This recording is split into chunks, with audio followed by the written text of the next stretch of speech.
ভূটানাম প্রাণিনী শ্রেষ্ঠা প্রাণিনাম বদ্ধ জিভীন বুদ্ধিমাতসু নরা শ্রেষ্ঠ নরেশ্চি দ্বিজতায়া দ্বিজেষু বৈদ্য শ্রেয়ানসু বিদ্যেষু কৃতা বুদ্ধায়া কৃতু বিপ্রসু করতার কার্তরুষু ব্রহ্মস্মিন।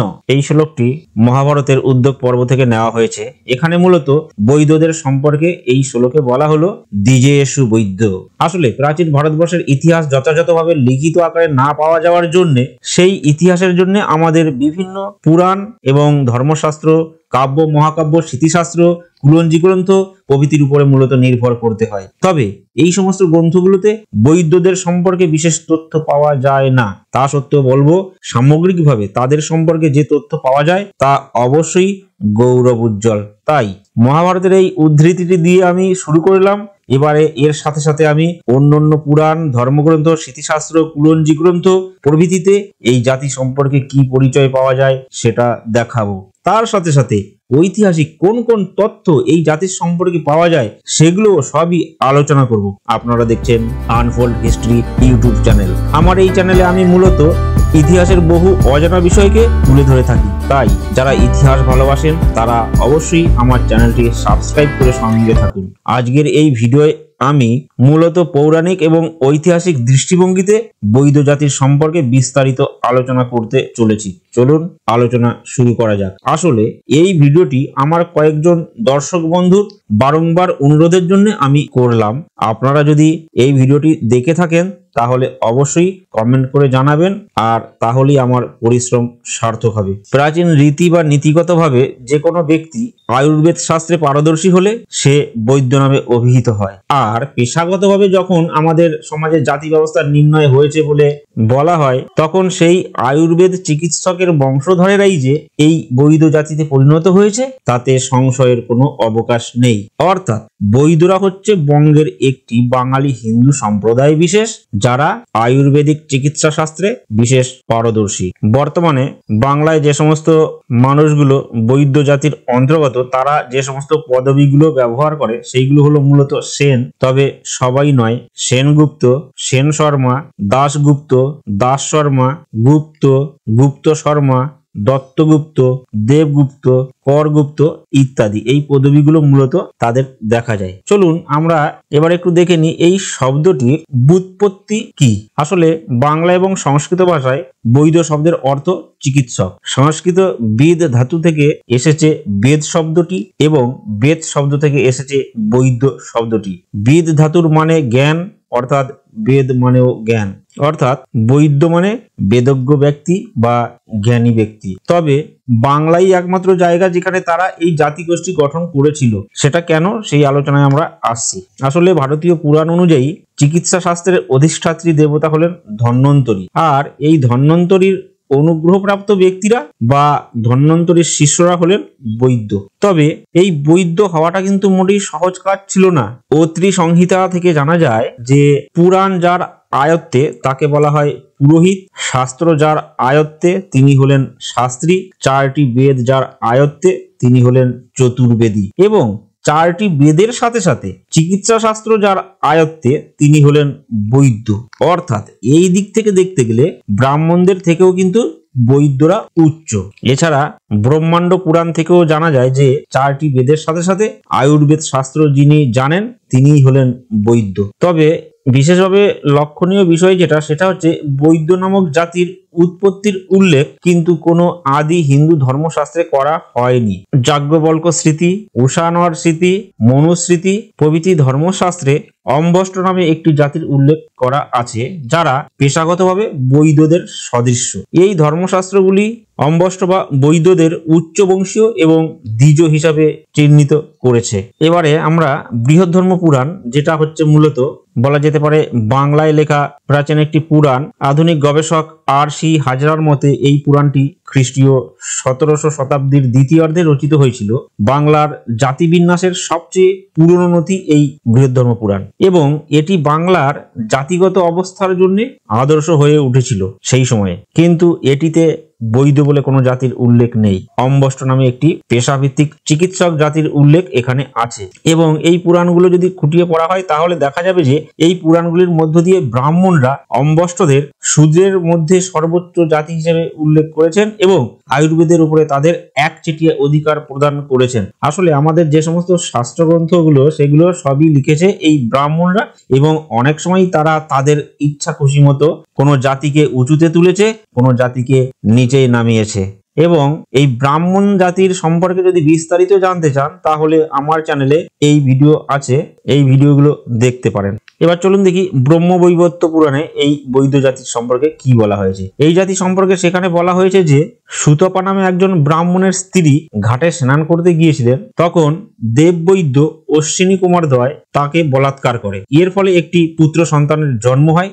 এই কারণে ব্রাহ্মণ তার স্ত্রীকে পরিত্যাগ করেন এবং তিনি আত্মহত্যা করেন। পরে অশ্বিনী কুমার দ্বয় এই পুত্রকে লালন পালন করে কবিরাজি শিক্ষা দেন। সেই পুত্রের বংশধরেরা বর্তমানে এই বৈদ্য জাতি। এখানে বিশেষভাবে মনে রাখা দরকার যে ব্রহ্মবৈবর্ত পুরাণে সুতপাকে কিন্তু কোথাও বৈশ্য কন্যা বলে উল্লেখ করা হয়নি। তিনি ব্রাহ্মণের স্ত্রী, সুতরাং ব্রাহ্মণ কন্যাই হবেন, সেটাই স্বাভাবিক। এই দিক থেকেও বৈদ্যরা ব্রাহ্মণ সন্তান। তবে ব্রহ্মবৈবর্ত পুরাণে বৈদ্যদের অম্বষ্টদের থেকে আলাদা জাতি হিসেবে দেখানো হয়েছে, কিন্তু অম্বষ্ট এবং বৈদ্য এই দুই জাতিকেই এখানে সৎ শূদ্র বলা হয়েছে। এবার চলুন দেখি মনু সংহিতায় এই জাতি সম্পর্কে কি বলা হয়েছে। মনু সংহিতায় বলা হয়েছে ব্রাহ্মণের ঔরসে বৈশ্য গর্ভজাত সন্তানকে বৈদ্য বা অম্বষ্ট জাতি বলে উল্লেখ করা হয়েছে। তবে আর যাই হোক, মনু সংহিতায়ও কিন্তু এদের বৃত্তি হিসাবে চিকিৎসা এবং ঔষধ প্রস্তুত করাকেই বর্ণনা করা হয়েছে, এবং এই বৃত্তিগত কারণের জন্য অর্থাৎ লোকের চিকিৎসা করবার জন্য তাদের অনেক সময় নানা রকমের পচা গলা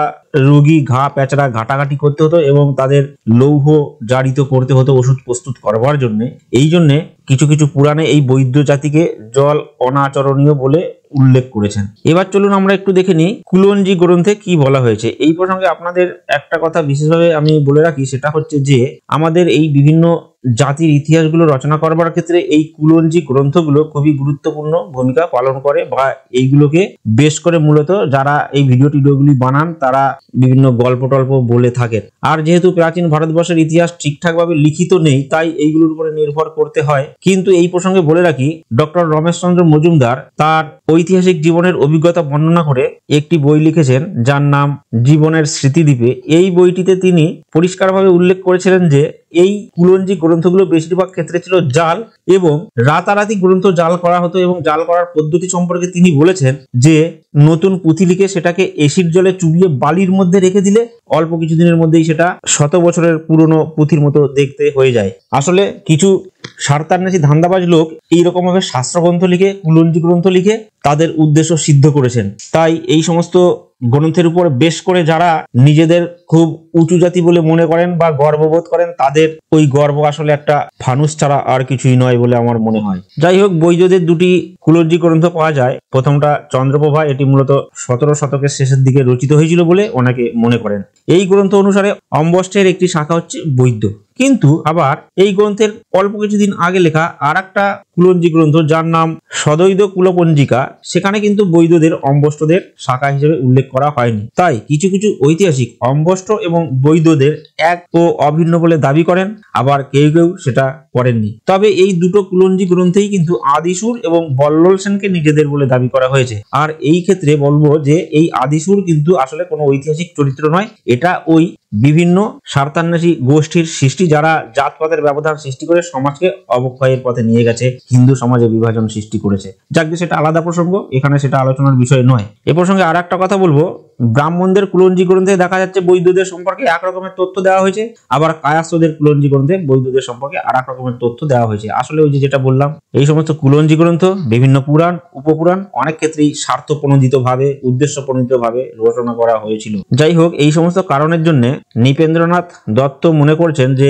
বৈদ্যদের জাতির অধিকার থেকে বিচ্যুত করতে এই পুরাণগুলি ব্রাহ্মণরা হাতিয়ারে পরিণত করেছিলেন এবং বৈদ্যদের পবিত্র সুতো অর্থাৎ পুঁইতে পড়ার থেকে তাদের রোধ করেছিলেন। এবারে চলুন আমরা একটু দেখে নিই যে এই বৈদ্যরা বাংলায় কোথা থেকে এলো। আসলে কিন্তু এই বৈদ্যরা বাংলার আদিবাসী নয়। কিছু কিছু পণ্ডিত মনে করেন যে বৈদ্যরা হলেন শাশ্বত ব্রাহ্মণ। শাশ্বত ব্রাহ্মণ কারা না, আসলে এরা হলেন আদি আর্য, যারা মধ্য এশিয়া থেকে ভারতবর্ষে এসে সরস্বতী নদীর তীরে বসতি স্থাপন করেছিলেন। পরে এই সরস্বতী নদী শুকিয়ে গেলে তারা সেখান থেকে বিভিন্ন স্থানে ছড়িয়ে পড়েন, যাদের একটি শাখা যায় উড়িষ্যা এবং আরেকটি শাখা চলে যায় একেবারে দক্ষিণ ভারতে, এবং এই দক্ষিণ ভারত থেকে সেন রাজাদের সাথে তারা বাংলায় এসেছিল। ঐতিহাসিক রুথ হ্যারিস বলছেন যে বৈদ্যরা ছিল ব্রাহ্মণ বংশোদ্ভূত একটি অভিবাসী উপজাতি। সম্ভবত দক্ষিণ ভারতের বৈদ্যদের সঙ্গে বাংলার বৈদ্যদের কিছু যোগসূত্র ছিল, কারণ সেন রাজারা বাংলায় এসেছিল দক্ষিণ ভারত থেকে, তারা কর্ণাটক এবং মহারাষ্ট্রের অঞ্চল থেকে এসেছিলেন। সেন রাজাদের শিলালিপিতে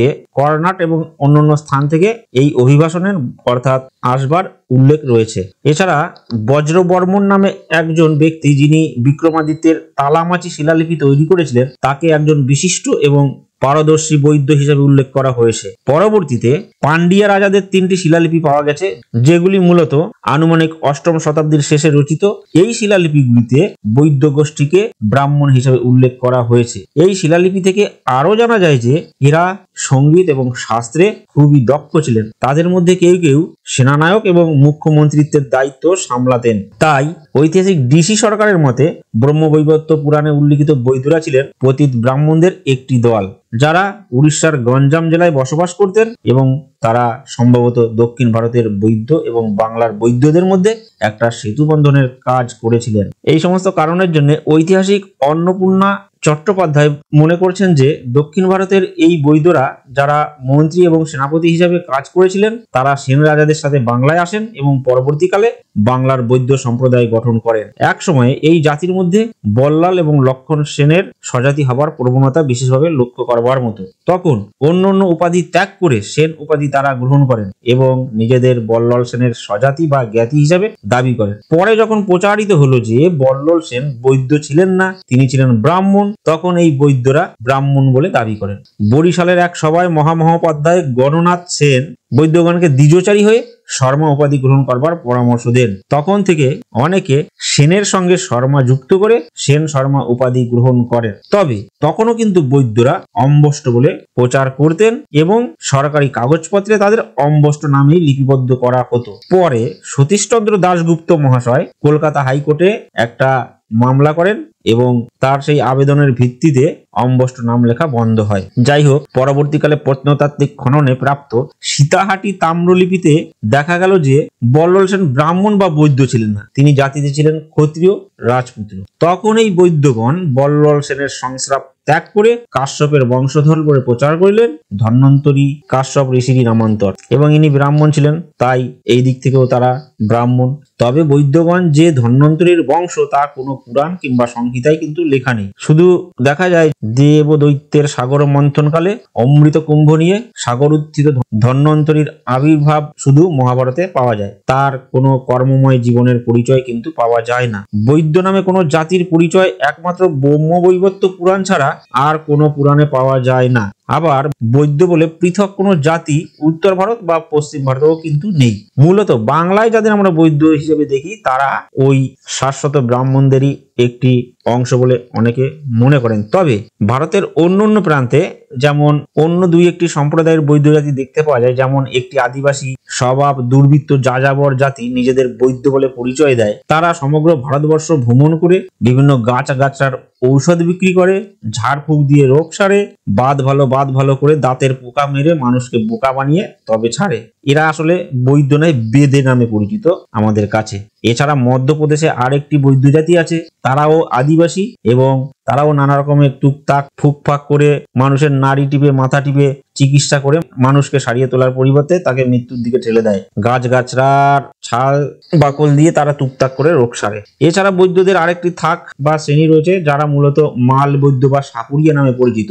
এরা মূলত সাপে কাটা রোগীদের চিকিৎসা করে। যাই হোক, এবার আমরা চলুন দেখি যে এই যে বৈদ্য যারা বিভিন্ন জায়গা থেকে বাংলায় আসলেন, তারা পরবর্তীকালে মুঘল যুগে কিভাবে নিজেদের খাপ খাইয়ে নিয়েছিলেন। আসলে সুলতানি এবং মুঘল যুগে বা নবাবী বাংলায় বৈদ্যরা প্রায়শই চিকিৎসা ছাড়াও অন্যান্য বিভিন্ন কাজের সাথে নিজেদের জড়িয়ে ফেলেছিল এবং এরা ওই সময়ে বাংলার অভিজাত সম্প্রদায়ের মধ্যে একটি বিশেষ উল্লেখযোগ্য স্থানে নিজেদের নিয়ে গিয়েছিল।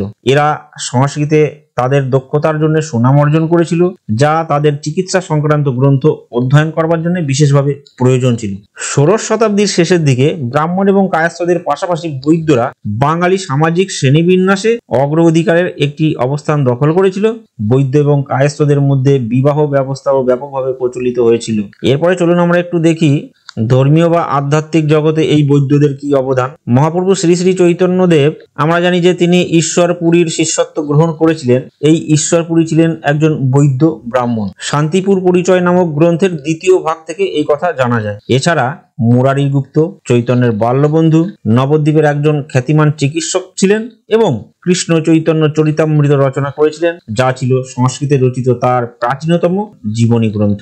এছাড়া নরহরি সরকার আরেকজন বৈদ্য ভক্ত কৃষ্ণ ভজনামৃত রচনা করেছিলেন, যা ছিল একটি ধর্মতাত্ত্বিক ভাষ্য। শিবানন্দ সেন একজন অপরিমেয় ধনী বৈদ্য, যিনি পুরীতে চৈতন্য ভক্তদের বার্ষিক ভ্রমণের আয়োজন করেছিলেন এবং তার পুত্র বেশ কিছু ভক্তিমূলক সংস্কৃত গ্রন্থ রচনা করেছিলেন। এছাড়া মঙ্গল কাব্য রচনার ক্ষেত্রেও বৈদ্য সম্প্রদায়ের বিশেষ অবদান রয়েছে।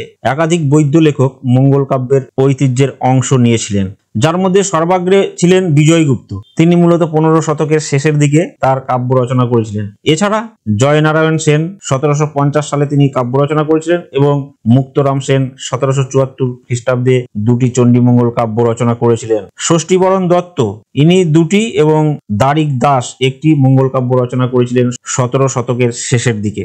এছাড়া ভারত মল্লিক নামে একজন বৈদ্য, যিনি পেশায় চিকিৎসক ছিলেন এবং তার একটি টোল ছিল। তিনি অমরকোষের মতো সংস্কৃত গ্রন্থের অসংখ্য ভাষ্য লিখেছিলেন এবং ব্যাকরণ ও অভিধানের উপরে বিশেষ বিধি রচনা করেছিলেন। এবার চলুন দেখি আমরা একটু আধুনিক ভারতে ফিরে আসি। উপনিবেশিক বাংলায় বৈদ্যদের অবস্থাটা একটু দেখে নেওয়া যাক। অষ্টাদশ এবং ঊনবিংশ এবং বিংশ শতাব্দীতে বৈদ্যদের বর্ণের মর্যাদা নিয়ে তীব্র বিতর্ক ছড়িয়ে পড়েছিল সমাজে। ইংরেজ রাজত্বের একেবারে প্রথমেই এই জাতির রাজা রাজবল্লভ, এই যে সেই রাজবল্লভ যিনি মূলত সিরাজদৌল্লার সময়ের লোক, ইনি প্রচার করলেন যে বৈদ্যগণ শূদ্র নয়, তারা বৈশ্য। সেই থেকে তারা বৈশ্যের উপাধি গুপ্ত গ্রহণ করেন। 1750 সালের দিকে রাজা রাজবল্লভ তার আচার অনুষ্ঠানে ব্রাহ্মণদের দায়িত্ব নিতে চেয়েছিলেন। তিনি বৈশ্য মর্যাদা চেয়েছিলেন এবং তার নিজের সমাজের বৈদ্যদের জন্য তিনি পবিত্র সুতো বা পৈতে পরবার অধিকার দাবি করেছিলেন। এই কারণে তিনি অন্যান্য বৈদ্য জমিদারদের বিরোধিতার মুখোমুখি হয়েছিলেন, যারা এটিকে রাজবল্লভের বৈদ্য নেতা হিসাবে সমাজে সুনাম অর্জনের চেষ্টা বলে মনে করেছিলেন। এই জন্যে এদের সমুচিত জবাব দেবার জন্য রাজবল্লভ বেনারস, কনৌজ, নবদ্বীপ প্রভৃতি জায়গা থেকে 131 জন ব্রাহ্মণকে এনে এক বিশেষ অনুষ্ঠান করেছিলেন এবং এই ব্রাহ্মণরা জানিয়েছিলেন যে তারা সকলেই রাজবল্লভের পক্ষে রায় দিয়েছেন বা রাজবল্লভের দাবিকে মেনে নিয়েছেন। এটির জন্য তার অনুমানিক খরচ হয়েছিল তৎকালীন সময়ে 5 লক্ষ টাকা। তাহলে ভাবুন যাতে ওঠার জন্য মানুষ কতটা মরিয়া। এমনকি এরকম তথ্য জানা যায় যে ব্রিটিশ আমলে কলকাতায় একটা বিশেষ অঞ্চলে কিছু শাস্ত্রজ্ঞ পণ্ডিতরা অফিস খুলে বসেছিল, সেখানে যে যেমন টাকা দিত তাকে সেরকম জাতের সার্টিফিকেট দিয়ে দেওয়া হতো।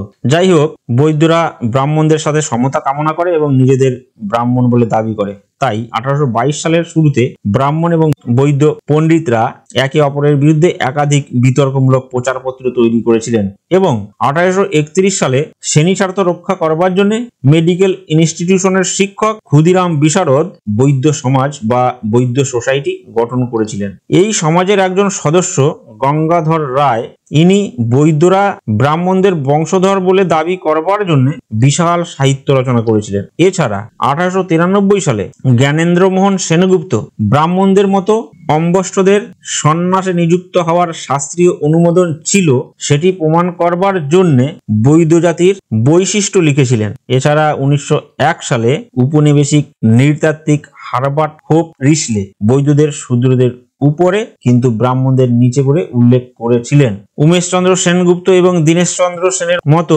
বৈদ্য সামাজিক ইতিহাসবিদরা পরবর্তীকালে উদ্যোগ নিয়ে বৈদ্য জাতির ইতিহাস লিখবার বিশেষ যত্নবান হয়েছিলেন। যাই হোক, বিংশ শতাব্দীর প্রথম দিকে বেনারস হিন্দু বিশ্ববিদ্যালয়ের আয়ুর্বেদ পরিষদের প্রথম ডিন গণনাথ সেন কলকাতায় একটি বৈদ্য ব্রাহ্মণ সমিতি খোলেন এবং বলেন যে বৈদ্যরা ব্রাহ্মণদের সমান নন, তারা আদতে ব্রাহ্মণ।